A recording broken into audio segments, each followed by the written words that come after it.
So on this next project, we're going to make a pitcher. And so we're going to be pulling a handle and getting up to doing a spout and a handle, and the way we're going to trim the foot.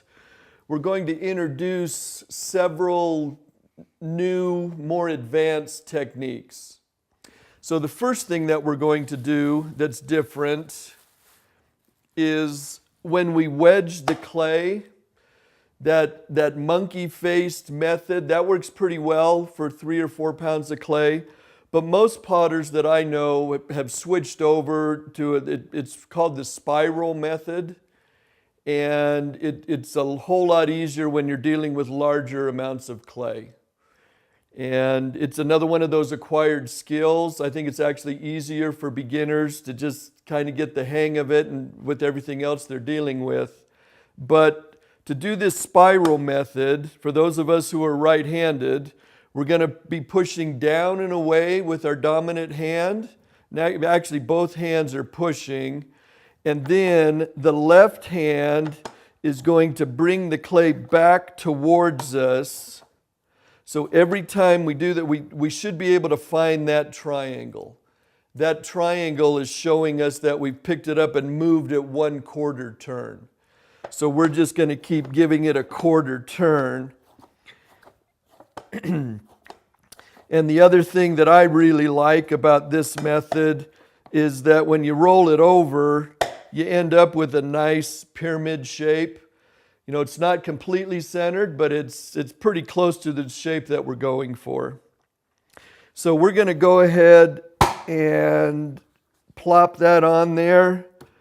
And we're going to be doing a pitcher that we're going to start with about 4.5 pounds of clay.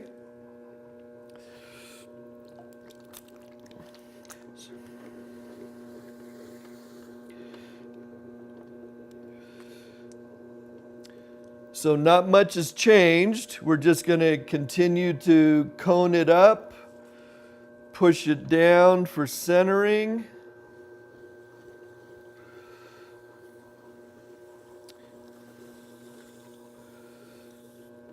And then to just really make sure that we get all of that unevenness on the side, we're just going to lean, have our left forearm be like a vise so that we can put just the right amount of pressure.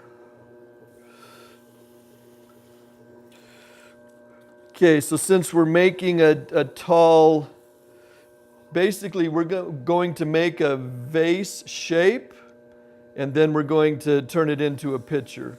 So we're going to go ahead and center this fairly tall.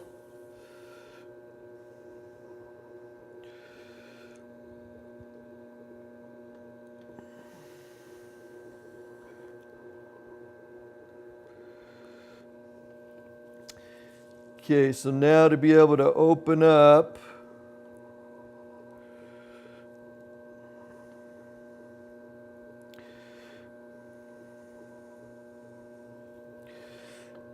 now the pitcher is going to be similar to what we did with the mug. We're going to have a very thin base. This one we're actually not even going to turn over and trim upside down. We're not going to trim the traditional foot. We are going to trim, but we're just going to do it in a little different manner. The other thing that we're going to do that's different for an advanced technique is we've been having the left hand on the inside, right hand on the outside, and that's where we've been pushing and moving clay. There's a technique that a lot of potters use, and it'll be difficult to see it, I think, on film, because what I'm going to do is just with my left hand, I'm just going to grab the clay and move it all with my left hand. The right hand, I still hold on to the sponge, so it's going to kind of be hidden underneath. But if you can just see how much clay you're able to move in one pull.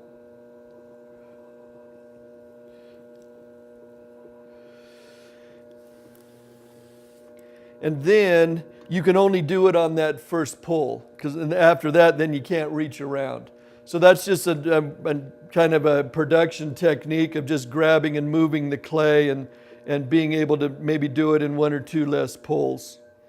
So now we'll just continue on.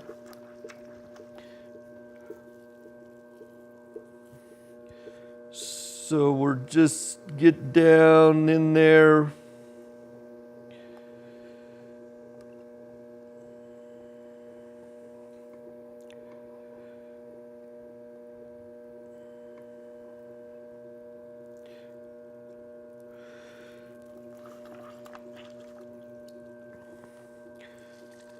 So we should be able to get this up somewhere between about 11 or 12 inches.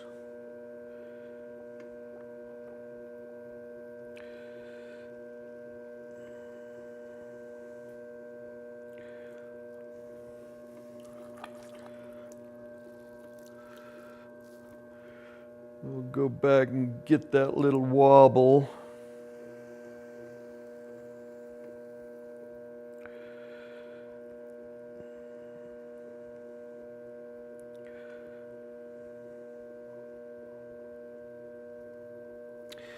Okay, so the part where it really does look pretty much just a vase shape. I want a little bit more of a belly down low, and then we're going to collar in.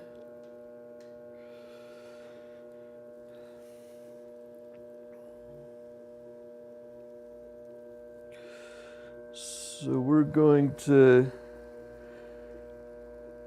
get just a little bit more volume.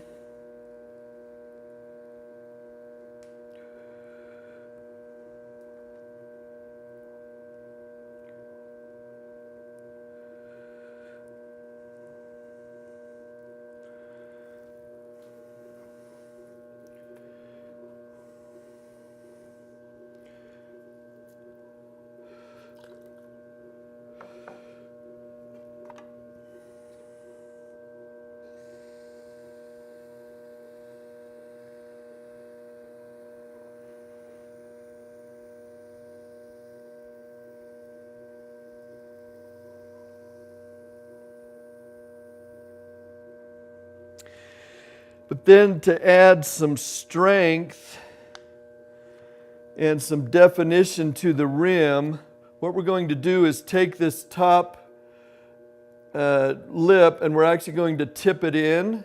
We're going to go down maybe 1/2 to 3/4 of an inch.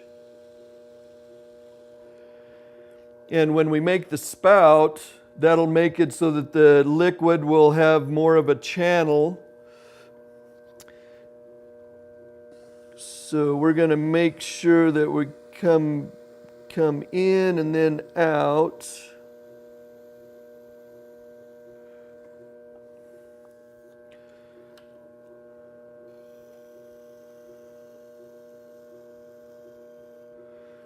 Once again, we didn't thin out the rim too much. We want a nice little bead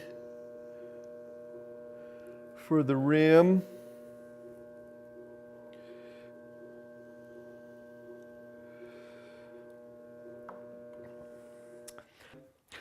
So to pull the spout, I'm going to come over here on the side where hopefully we can see it, and then I'll rotate it.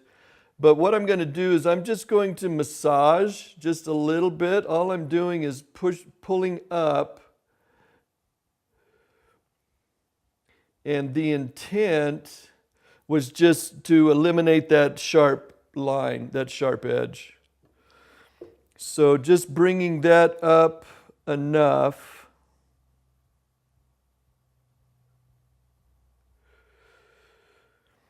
And then I just like to use the shaft on the needle tool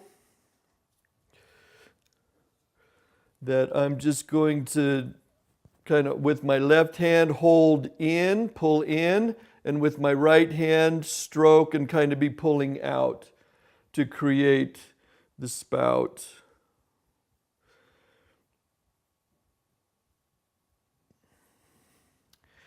And the reason I like to use the shaft on the needle, it makes a nice crisp line, nice crisp edge. That'll help so that it doesn't drip. So we're just going to trim up that little bit of support that we had.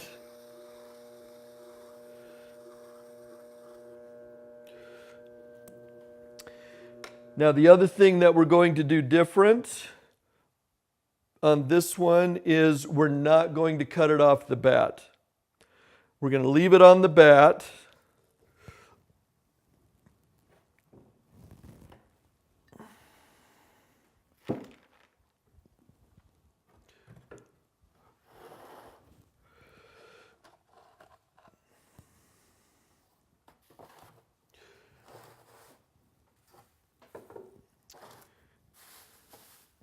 So here's the one that I threw yesterday.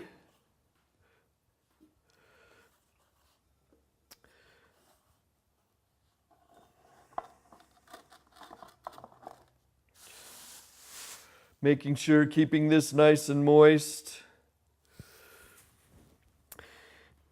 So we need to put a handle on it and we need to trim it. On a pitcher, I feel like I want to get that handle on there while I've still got plenty of moisture, and it's not going to come down far enough to really impede how I would be able to trim the base just a little bit. So I'm going to go ahead and score right across from the spout,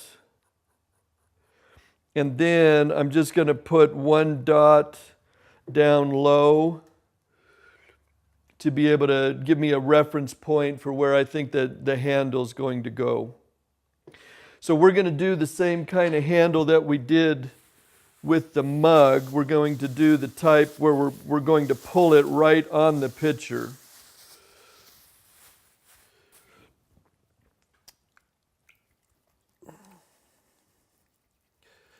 So we're just going to get our blank going. Make sure we get enough for a pitcher size. We're going to cut off that little bit of unevenness, and then we're going to, where we kind of massage the edges and get those to thin out just a little.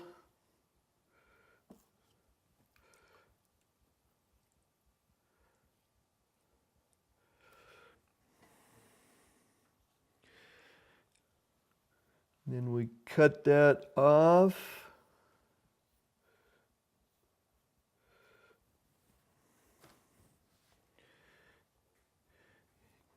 Cradle it between our thumb and our forefinger. Give it that little tap to be able to give it that little concave side. And I like to think about the handles. I like the analogy of a branch coming off of a tree. So when we put it on here, we're going to push it, and then we're going to go ahead and let it come out and be fairly wide where it connects.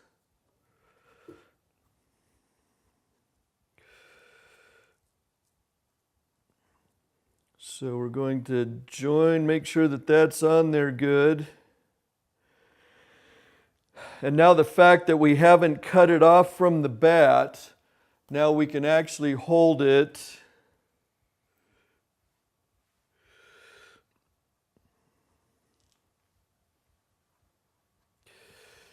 and we're going to just pull the rest of the handle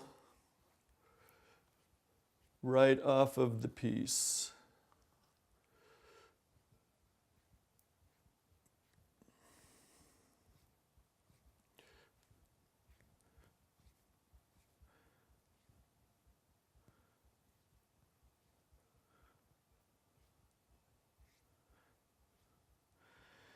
Then we can come down and we can line up where we put our mark. Join that. We can just cut off the excess.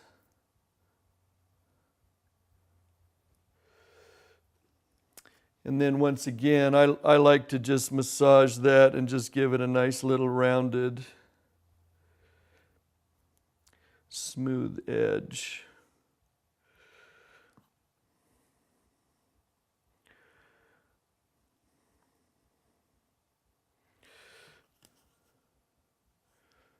Okay.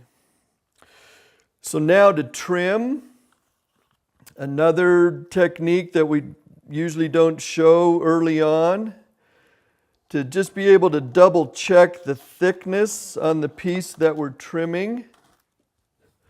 I'm going to take a push pin, just regular, these are, so a regular push pin is a 1/2 inch. And I'm going to take that push pin and I'm going to put it down on the interior and I'm going to check the thickness. So if I put that, now I don't know if you'll be able to see it or not, but that's actually poking out just a little bit right there. So I know that area right there is already a 1/2 inch. But using this push pin, we're going to use it again on some bowls and some different shapes. It's nice to make sure that it's not too thick. It's also nice to make sure that you don't trim and get anything too thin. So what'll happen is, as you're trimming, click, click, click. I don't know if you can hear it from over there, but when you hit the push pin, you'll know that you're exactly at that thickness. So this was already, right about where I wanted it. So I'm going to go ahead and take that pin out. And now I'm just going to kind of clean up. So I'm going to get a little bit of a bevel down here for the foot.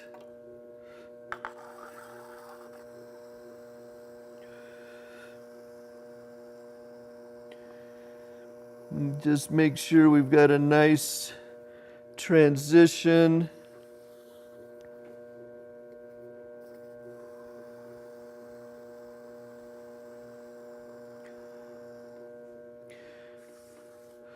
So I actually like the foot, I like the belly to be nice and round and then actually have the foot come out just a little bit to help define the base. So we're going to just burnish.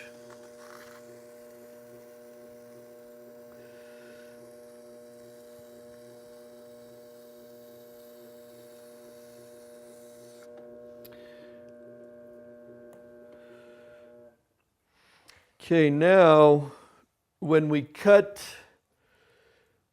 the piece off of the bat, here's another technique. We mentioned that the base isn't very thick at all. So we're going to just pick that up. I'm going to go ahead and clean the bat.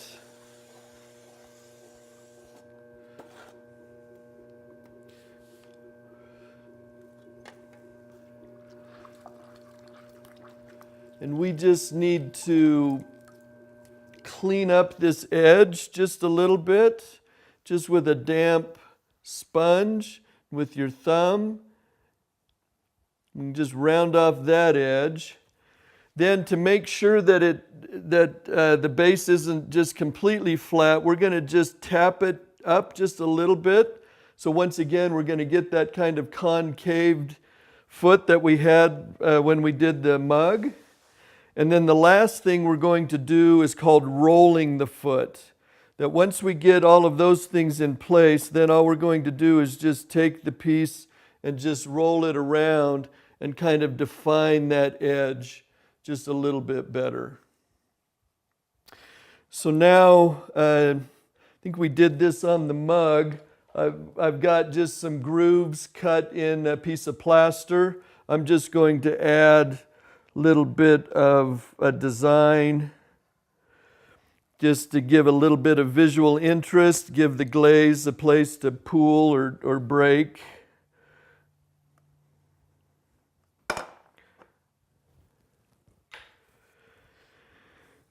And there's our pitcher.